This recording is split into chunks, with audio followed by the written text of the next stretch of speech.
তো ৪টা খাঁচার থেকে শুরু করে আমি তখন তখন লাগাবার অবস্থায় এই ৪টা খাঁচা আর ব্যবসা শুরু করে এখন তখন এই ৪টা খাঁচার থেকে আমার তখন ৮৪টা খাঁচা হয়। আজকে প্রায় ৭-৮ বছর ধরে নদীর পানি দূষণ, তারপরে দিন দিন খালি খাবারের দাম বৃদ্ধি পায় আর ব্যবসা প্রায় শেষ পর্যায়ে। ওই দুই পাশে নদীর দুই পাশে এখন আমাদের তখন শত শত চাষি ছিল, এই চাষ করার জন্য সবাই মানে আগ্রহী ছিল। এখন তো সব বিলীন হয়ে যেতেছে।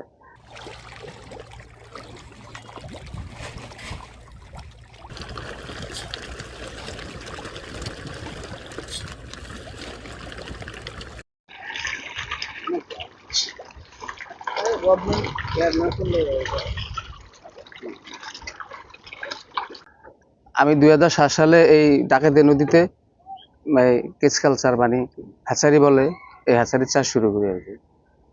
তো ৪টা খাঁচার থেকে শুরু করে আমি তখন তখন লাগাবার অবস্থায় এই ৪টা খাঁচা আর ব্যবসা শুরু করে এখন তখন এই ৪টা খাঁচার থেকে আমার তখন ৮৪টা খাঁচা হয় আর কি। মোটামুটি ভালো লাভজনক ব্যবসা ছিল।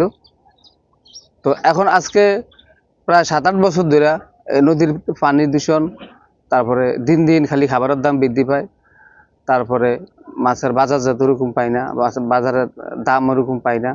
তো এইভাবে করতে করতে দেখা যায় যে ৭-৮ বছরে আমার ব্যবসা প্রতিষ্ঠানে খাঁচা ৮৪ খাঁচা থেকে আমি এখন আমার খাঁচা আছে প্রায় হয়তোবা ১৪-১৫টা খাঁচা আছে আর ব্যবসা প্রায় শেষ পর্যায়ে। ওই দুই পাশে নদীর দুই পাশে এখন আমাদের তখন শত শত চাষি ছিল, এই চাষ করার জন্য সবাই মানে আগ্রহী ছিল। এখন তো সব বিলীন হয়ে যেতেছে।